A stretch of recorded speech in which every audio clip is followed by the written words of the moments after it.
You're listening to Happy Hour Hustle from the creative geniuses here at 834. We're funny, informative, and we swear. We talk all things marketing, communication, small business, plus we offer up hot takes on our industry and whatever else we feel like talking about. So grab your drink of choice. It's always 5 o'clock at 834 and crank it up. Hey hustlers, we're continuing our series today talking to the incredible women business owners who make up this year's cohort of the Women's Entrepreneurial Fellowship. This episode, we're highlighting Jody Hayden, co-owner of Grocer's Daughter Chocolate in Empire, Michigan. Jody spent her entire career elevating the specialty coffee and chocolate industries, starting with co-founding Michigan's first fair trade coffee roaster back in 2001. She's led over 30 consumer delegations to cocoa and coffee growing regions around the world. She's a certified chocolatier, and she serves on the board of the Heirloom Cocoa Preservation Fund. Basically, if it involves great chocolate and doing business the right way, Jody's your person. Here's our conversation. Jody, thank you so much for joining us today on Happy Hour Hustle. Thank you for having me. So we always start with the same question on this since it is Happy Hour Hustle. What is your drink of choice? Drink of choice. Well, right here, coffee, just black coffee, really good, preferably from a local roaster. So yeah, typically I always have some with me. I am a middle-aged, a 50-year-old mom and entrepreneur. So coffee helps keep me going. Keeps everyone running. I've had 3 cups today and I'm on to energy drinks now, so I understand. Yeah, I usually move on to hot chocolate in the afternoon. I mean, of course, I work at a chocolate business, but I really, one of those a day is just perfect. Awesome. And so you are owner of Grocer's Daughter, which if you've ever been to Northern Michigan, you know Grocer's Daughter. But for those who haven't, can you talk a little bit about your business? Yeah, so Grocer's Daughter Chocolate has been in Empire since 2004. One of the things we love is being ambassadors to Northern Michigan and the Sleeping Bear Dunes National Lakeshore. We have always been mission driven, so we care a lot about our community and about the producers that we source from, and that was my specialty in specialty coffee in the past. I co-founded Higher Grounds Trading Company up here and then moved on to chocolate, and so we took that passion for direct sourcing from coffee into chocolate. Unbelievably, it wasn't being done easily in the past in chocolate. So it was really hard for us to trace our chocolate all the way back to the farmer when I bought this business in 2013. And now we can say that we can trace it back to farmers and we go and visit them every year. So we're super proud of that. And then, taking care of our community and our staff. And of course, this year it feels more important than ever, but really trying to give back to the people that support this business, that make this business run every day, and then, make a living for ourselves. So it's really, a quality of life business at this point, but we're growing organically. And if we can continue to have a positive impact in this world, that we want to continue to grow, right? And so it's really special to create these amazing treats that are clean ingredients, share them with people, and get to be part of people's lives in this really joyful way. When people come in to buy chocolate or gelato, it's typically like they're treating themselves, they're spending an afternoon with their loved ones. So we don't take for granted that we get to be part of that moment in people's lives. And yeah, and it feels really special, and I feel very privileged to get to work in a beautiful place with a beautiful community. And I realize not everyone in the world has the access to that. So yeah, I'm very grateful for all of it and for the resources that the state gives a small business like us. So even part of this fellowship, being part of it is really wonderful. And I'm learning a ton from all of you. So thank you so much, Maddie. Oh my gosh, absolutely. And full disclosure, I'm up in Empire all the time. So love Grocer's Daughter Chocolate. Quality control. It's a stop every time we're up there. So you said that you bought the business in 2013. What prompted that? What got you involved? Yeah, so it was all about relationships. The woman that started the business originally was from Denmark, and she had been a social worker her entire career. But in 2004, when she was about 50, she decided to make kind of a holiday hobby. She would make holiday truffles for friends into a business. So she started just making really beautiful European style truffles. She didn't even have milk chocolate or white chocolate when she started. She only had dark chocolate, which is unheard of, especially in the Midwest. And so I became friends with her because I was building Higher Grounds Trading Company at that time. So a bunch of food entrepreneurs kind of informally would meet, and we would just share business ideas, experiences. We actually put a gift together for the holidays with Higher Grounds coffee and her chocolate and other people's products as well. So I got to know her really, really well. And now she's like, we call her our chocolate fairy godmother. She's very much still at the heart of the business. She lives up the road, but she retired, and she always would say that she loved making chocolate, but she hated running the business. You know, all of the other things that come along with any business, payroll, and everybody knows this, right? And so, yeah, so at around 60, she was ready to sell. And I think for me, it was a really fun opportunity and new challenge. Chocolate is harder than coffee in a lot of ways to make money. There's more steps involved in the process. But it's very inspiring, you know, to work with these producers and the incredible staff that we have. So yeah, that's kind of how I got into it. That's awesome. And what's been the most energizing part of running this business over the past, oh my gosh, it was 13 years math?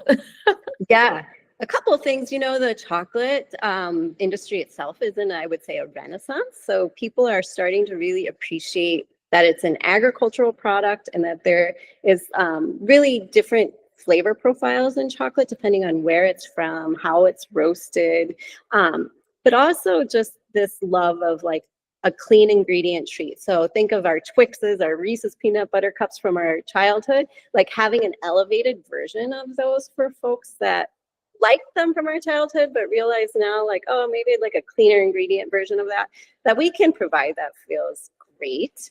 But I think the most energizing part of this business is the people, the relationships, the people you meet, the people you learn from, the stories of customers. Like we hear stories about people sending this chocolate. Like last year, I remember one particular story. I'll tell it quickly. There was a customer whose mother was elderly and ill and wasn't eating. And they thought this was going towards her end, and they started sending her dark chocolate, and that was like the only thing that she would eat.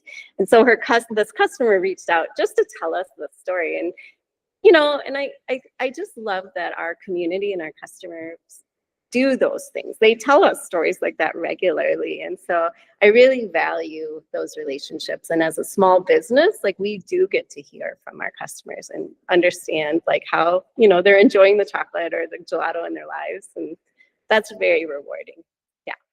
Yeah, absolutely. And, talking about the customers and the relationships, I'm sure that's something you're really proud of building. But what would you say, is there a singular moment that stands out in your mind, or single thing that is what you're most proud of and how you've been running this business over the years? Yeah, I would say, our younger staff, watching them go from 14-year-olds in their first jobs to graduating from high school and then graduating from college, and then they continue to come back. And I don't know that there's anything more rewarding. Like they want to be here. They want to come back. At the holidays, all of our college students come in and work during the holiday break, and I get to catch up with them. But just to see them mature into these really incredible, really intelligent, compassionate adults. And, we get to see them from like young teens all the way through college. And now there's multiples of those, mostly women, but also guys around us. And yeah, that's the most rewarding thing to me. Yeah, I mean, that's got to be great, just following people. They're like little adults and then they're big adults.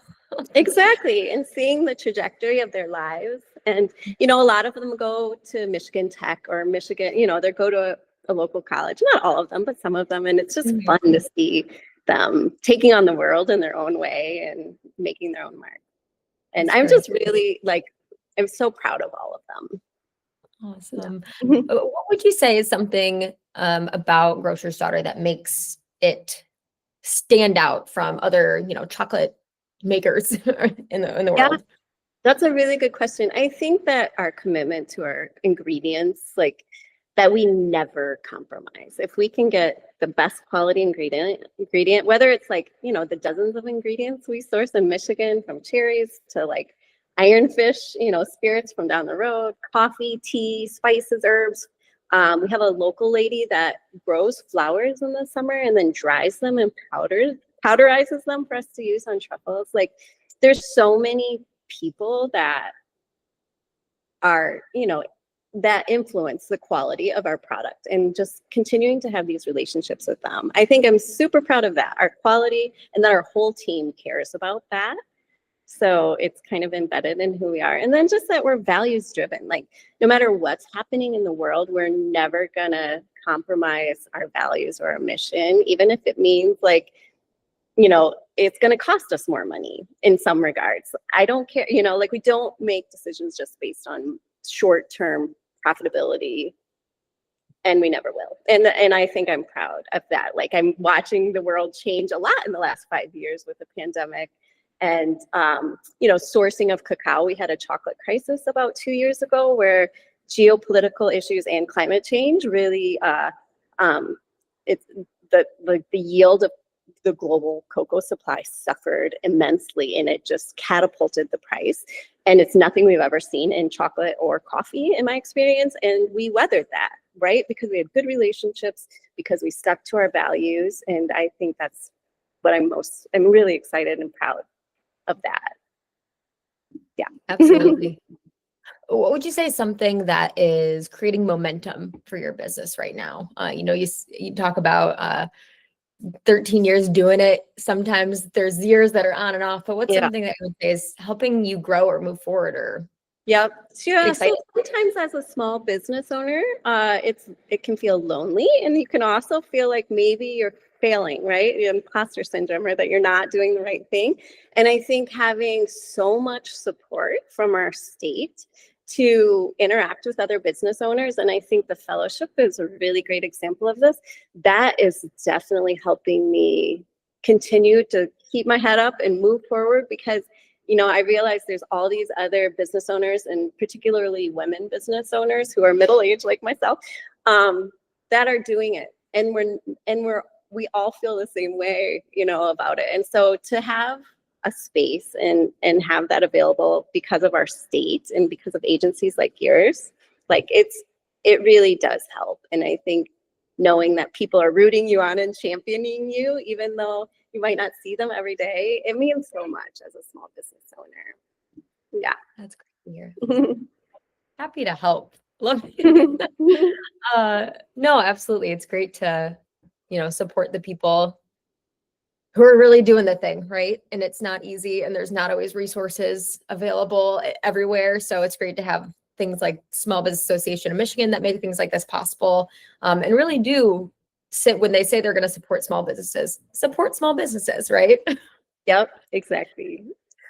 So not everyone starts out knowing everything as a business owner. I feel like, you know, everyone grows and gains skills over time. What would you say is something that maybe when you started out, you're like, gosh, I'm so much better at that now, or some skill that you've grown through the years? Yeah, well, I came into business from a very social justice kind of idealistic background.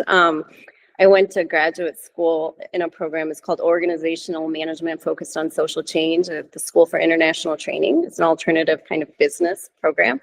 And then I spent a year in the field with Zapatista farmers in southern Mexico. These are Mayan indigenous people who are just standing up for their rights.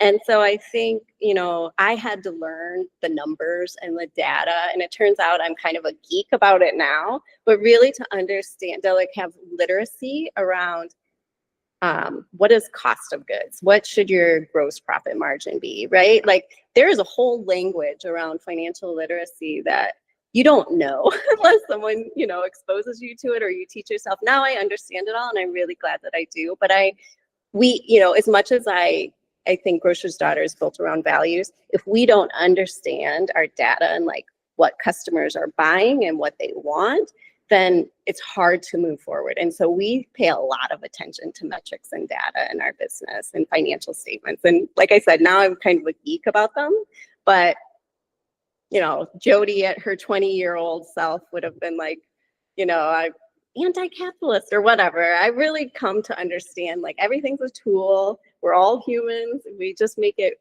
either work for us or it doesn't, right? And Right, absolutely. So right. what's the next big milestone or next big goal? What can people expect coming down the pipeline?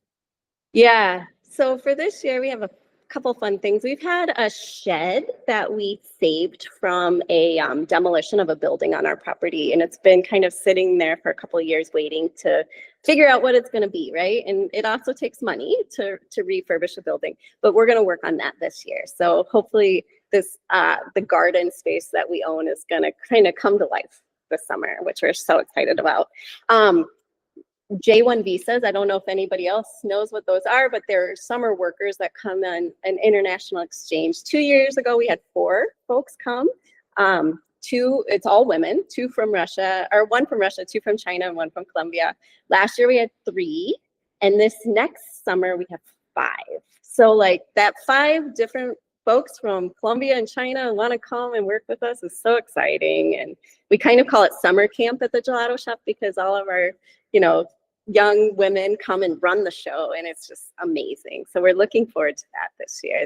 That's still happening. No matter what's happening in the world, that people still want to come and work in Little Empire over the summer is really thrilling. And then I have other like things going on that are more long-term behind the scenes that we're excited about, but feel like we need to make more progress before I'm ready to share those. Yeah. TBD on those. We'll get to them.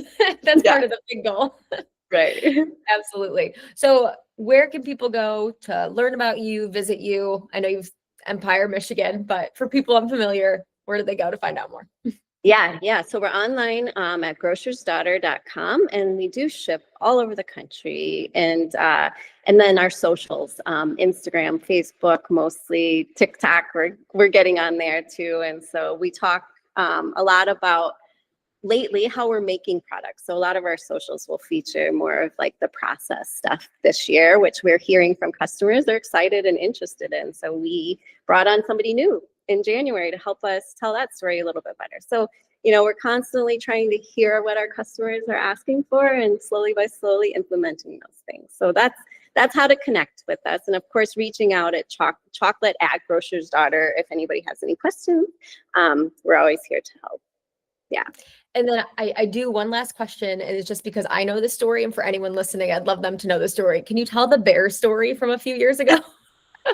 Yes. So in 2024, so not last spring, but the spring before, we had a large black bear come out of hibernation and decide like it wanted a sweet treat. And it came to our back door a couple of nights in a row. We have a security camera that caught it, but eventually it figured out it could use its like little paw and pop open our locked door. So it was able to open the door, and it went into the shop, and there happened to be a 50-pound bag of sugar just right kind of on a rack inside the door. And it decided to grab that bag of sugar, turn around, walk a couple steps into our garden, dropped it on the ground, and like shoveled sugar into its mouth. And so people call it like our version of the cocaine bear is the sugar bear. But thank goodness, like it found that bag of sugar, because right there was all of the, 5-gallon bucket of honey and all of our chocolate. And so, yeah, we worked with MDART and everybody else to get out and running again, and the bear is safe and sound, still out there in the world. Yep. I love it. Our baby sugar bear. We have the little book that was written about it too, that someone did. So yeah, so a local woman actually wrote a book about the story, which is so sweet. And I think it is the most shared piece of media that we've ever had. And we still, even like a couple of months ago, had someone reach out about it, about featuring it on like some late night talk show. And I'm like, oh my gosh, this is like a year and a half ago. Yeah. So the bear lives on. So that's the important thing. The bear lives on. Well, yeah. Jody, thank you so much for talking to us on Happy Hour Hustle today. We'll have the links to Grocer's Daughter and also the video if anyone wants to watch it. But just really appreciate your time. Thank you so much, Maddie. I appreciate you too. Have a wonderful afternoon.